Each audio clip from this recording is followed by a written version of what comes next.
Welcome to the Zoning Subcommittee of the Revere City Council for November 27th, 23.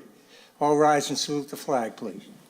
To the flag of the United States of America and to the republic for which it stands, one nation, under God, indivisible, with liberty and justice for all.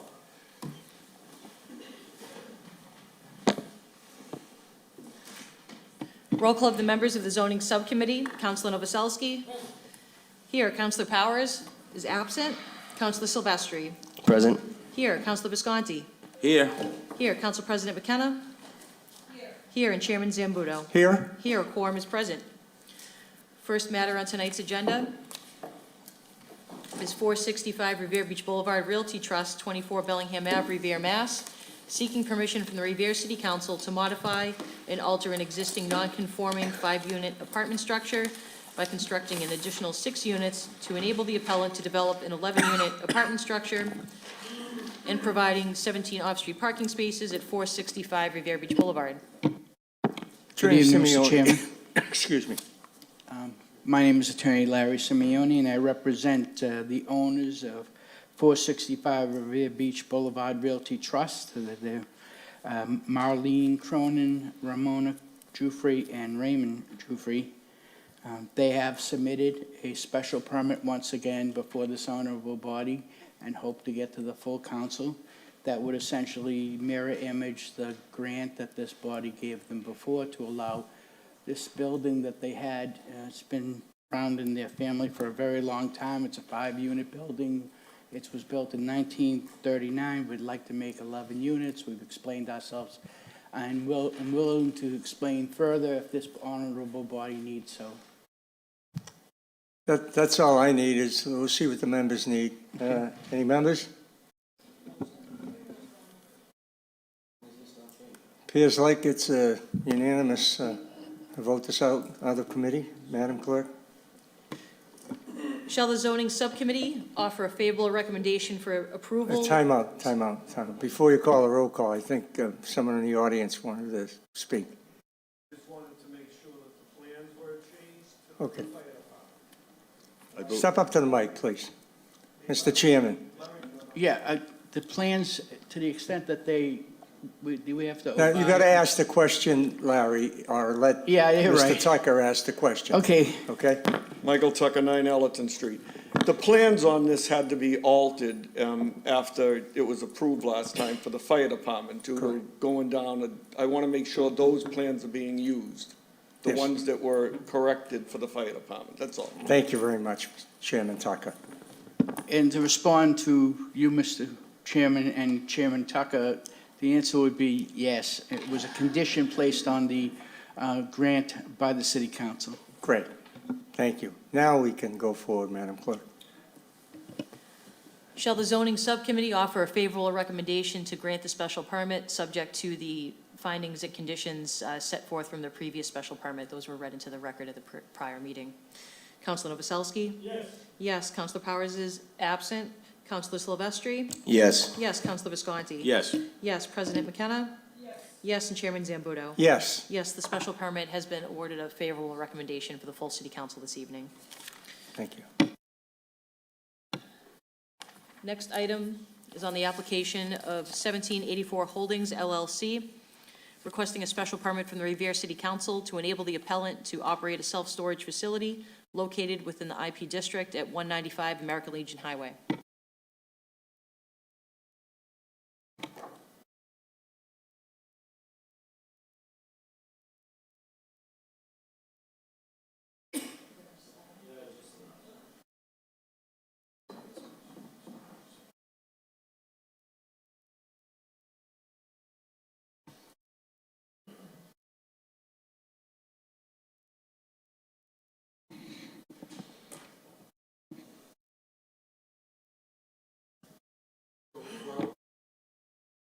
Started while we're setting up the technology.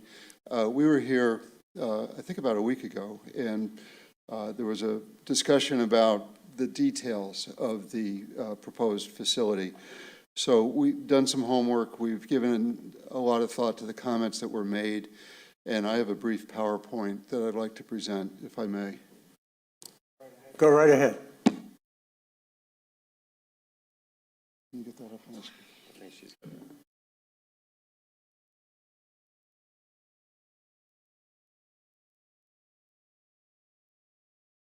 Ashley, are you allowing us? Oh, is it on? That's ours? Oh. You gotta share this. You gotta, yeah.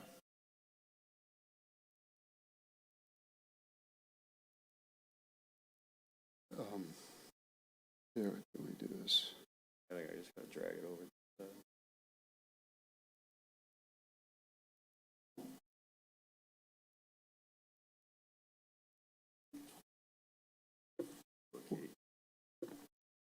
There you go. Okay. Right. You make it full screen. Yeah. Okay, so our takeaway from the last meeting was that the issues that we want to address tonight is the unit sizing. We've got some information on that. One issue is easy to change. Suggestion was made that we remove the American Legion highway signage from the building. I think that was a great suggestion. I wish I'd thought of that. But we've taken that off the building, and we don't know what we're going to call it, but we'll call it, the signage will comply with all your sign regulations. So that's yet to be determined, but you have our word, we're not going to do American Legion highway on the building. And then we've added some evergreen trees for a screen along American Legion Highway. So we'll go into more detail on each one of those. However, regarding the unit sizing, I have a summary, and there was a question about the 5x5 units, about what are they used for. And in my business, we have a lot of file folders. We're a professional engineering firm, a lot like a law firm. And rather than storing our files in our office, which we pay rent on, we find it much more cost-effective to store our files off-site. In my unit, I can touch either wall. So it's about 6 feet, probably by 4 feet, or 5 by 5. And they're handy for files, clothes, interim storage. And in our proposed development, the way it's designed, about 10% of the units would be 5 by 5, and that's the smallest. And then the next biggest size is 5 by 10, which is 27%, 5 by 15, which is, they're not in much demand. They're almost 3%. 10 by 10 are 26%, 10 by 15 are 22%. Throughout the entire building, 75% of the units are either 5 by 10, 10 by 10, or 10 by 15.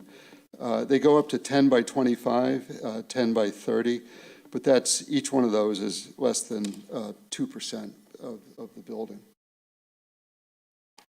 So through some discussion and some input, a suggestion was made that we should landscape more heavily in front of the building. And the drawings that we presented last time were done by an architect, and if you've worked with architects, they like to showcase their buildings.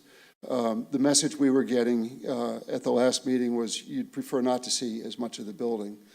So this puts the project in context. So in the center of the site, you can follow my cursor, we superimposed our proposed footprint on the site. For orientation, the Amazon building is to the top of the plan. Rumney Academy is to the south, at the bottom of the plan. American Legion Highway is running in between. So going up in scale, what we're proposing is, rather than having lawn and some shrubs in front of the building, we've supplemented it with quite a few trees, and I have the details in the next slide. But also, this slide illustrates the fact that we provided circulation all the way around the building for fire protection. We've vetted this with the fire department. We've run the turning radii to make sure that a Revere fire truck can get all the way around. And also, providing access to the rear of the site also is a great place to stage if there's an emergency at the Amazon building to the top of this drawing. We have a floodplain out there, so we have to be up out of the floodplain, and that is one of the factors that generates the height of the building. So these are examples of the trees that we're suggesting, and we're recommending 12 to 15 feet high. You know, a basketball hoop is 10 feet, so it'd probably be the top of the backboard. American Legion Highway, we chose red cedar, white spruce, and blue spruce. So we've got a red, white, and blue theme going along the American Legion Highway. These trees can grow to be 60 feet, probably not in my lifetime, but they can get quite tall. What's more important is we wanted them to grow sideways, and these photos are a good example of how they're kind of beefy trees, and they move laterally. They can have a diameter of 15 feet. We're planting them 20 feet on center, so they'll almost be touching each other. You want a little bit of a gap in there so you can see, and then we're supplementing in between the trees with shrubs.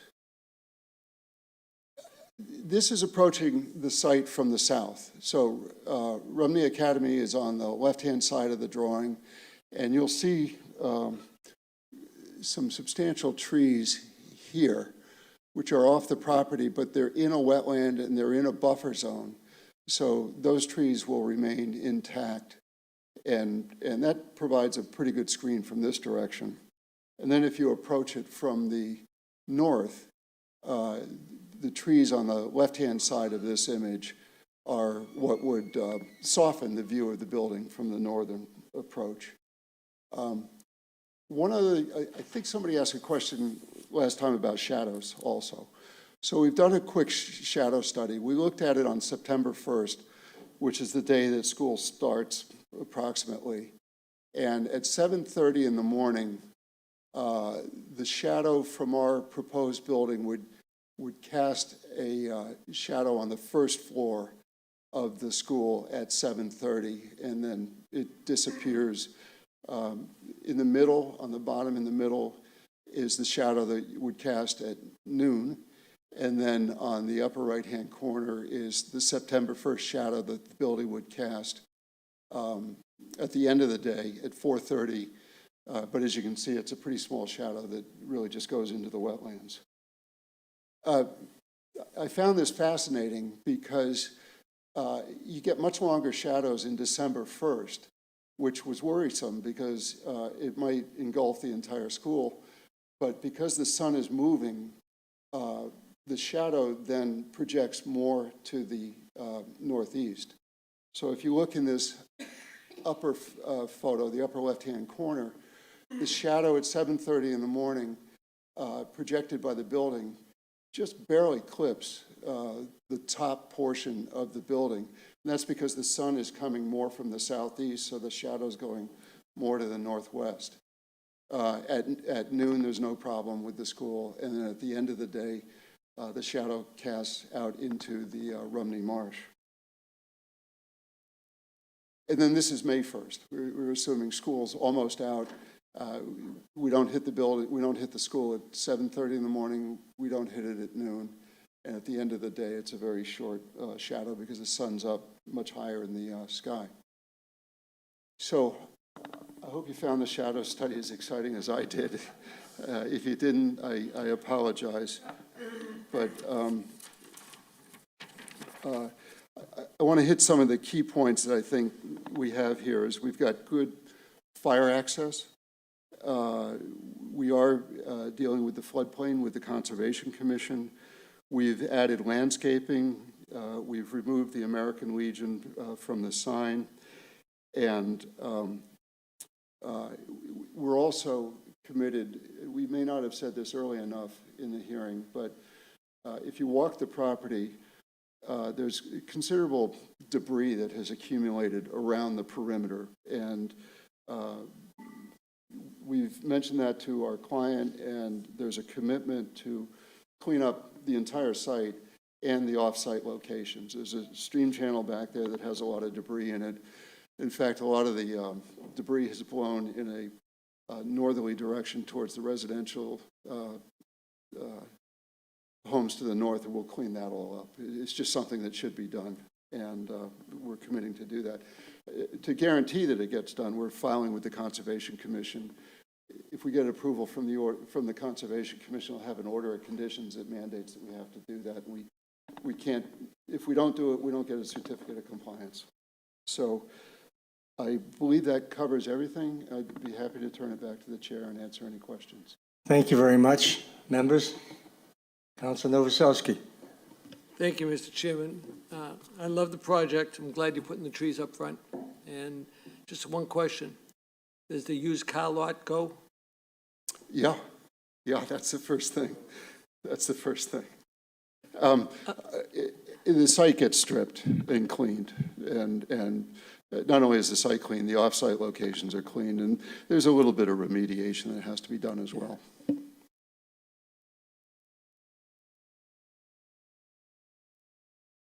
Thank you. Thank you. Councilor Silvestri. Thank you, Mr. Chairman. Through you to the attorney, I walked the site today with Mr. Conti this afternoon, and I spoke with Larry this evening, and them being committed to cleaning up the ditch in the back and really putting that as something that the city estimates close to $1 million. So for them to put that into the neighborhood, I'm in support of this. Thank you. Thank you, Councilor. Councilor Visconti. Thank you, Mr. Chairman. I too had a pleasure of walking the site I believe it was last week, with everybody involved and looking at it. Thank you for making the changes to the trees and stuff like that as well. So, and looking at it from the perspective of having being able to go around the building with a fire apparatus is pretty important. So I can understand why you're not able to extend the building wider and then lower the height. So with all the necessary changes, I'll be in favor of this evening. So thank you again for taking the time to walk the site with me. Oh, you're welcome. Thank you. Thank you, Councilor. Councilor Cogliandro. Thank you, Mr. Chairman. Not a member of the committee, so I appreciate the leeway. I just want to show again my support for this. I think that they're going above and beyond, as Councilor Silvestri said, to really clean that area up. And I'm glad you mentioned the amount of money, Councilor, because that really is the type of investment I'd love to see going forward in this city that developers and companies are willing to make. But thank you for the upgrades, the trees, the shrubbery in between. I think that's all going to be great. So you have my full support. Thank you. Thank you. Councilor McKenna. I was in support of this when it was shown to us from the beginning. I think it's going to be a great asset to that stretch of road, and I'm in favor of it. Thank you. Great, thanks. Madam. Thank you. Councilors. Somewhere in the audience, come to the mic, please. Good evening, Michael Tucker, 9 Ellerton Street, Revere. When this came in front of the Board of Appeals, there was a site plan review document with it. I watched the last meeting. I don't recall trees being a big concern. I'm concerned about having a tree going 60 feet high after its growth, because they don't get maintained. And then you're blocking the whole front of that building. So people, I am just taken back by what the shrubbery had to be changed. The plans were put in, set, so I'd like to just find out what that concern was. If you'd like an explanation. Yes, please. Some of the members were concerned about the height of the building, and they felt it would be better to be shadowed by some big trees. Now, so that's. I just didn't hear that. I'm sure that the people are going to, these people are committed to maintain these trees and keep them pruned and nicely healthy and all that. So I'm not concerned about that. Councilor Sereno. Thank you, Mr. Chairman. I wasn't going to speak until Chairman Tucker got up and brought up the trees. And I too, although I understand the intent behind the trees, I'm not crazy about the trees too. I had spoken the last couple of meetings about, first of all, the fact that we have an oversaturation of storage facilities in the city. Putting that aside and willing to compromise a little bit, I asked that they go back and they try to shrink the building a bit because it's too big. Putting shrubbery, Amazon, and I'm sorry, I'm a little bitter about this, because Amazon on Squire Road, that was the answer. Oh, we're gonna put shrubbery so you can't see the building. Well, guess what? You drive through my neighborhood, you still see the building. So the shrubbery, maybe it would take 20 years to grow to a point where, I just don't think that's a valid, I was hoping for the building to be shrunk, not, a minor thing. So I will continue, I'm sorry, but I will be opposing this tonight. You understand that the building couldn't be shrunk because of the footprint? I think anything could be done. Okay. I- Well, I'm not gonna we're not argue gonna that debate with it, all due Counselor. respect. We're not gonna debate it. Okay. Madam Clerk? I am. Shall the zoning subcommittee offer a favorable recommendation to the full city council for granting of this special permit? Counselor Novoselsky? Yes. Yes. Counselor Powers is absent. Counselor Silvestri? Yes. Yes. Counselor Visconti? Yes. Yes. President McKenna? Yes. Yes. And Chairman Zambudo? Yes. Yes, the special permit has been awarded a favorable recommendation and will be forwarded to the full city council this evening. No further business. That concludes the zoning subcommittee. Early, too. That was pretty good. Thank you.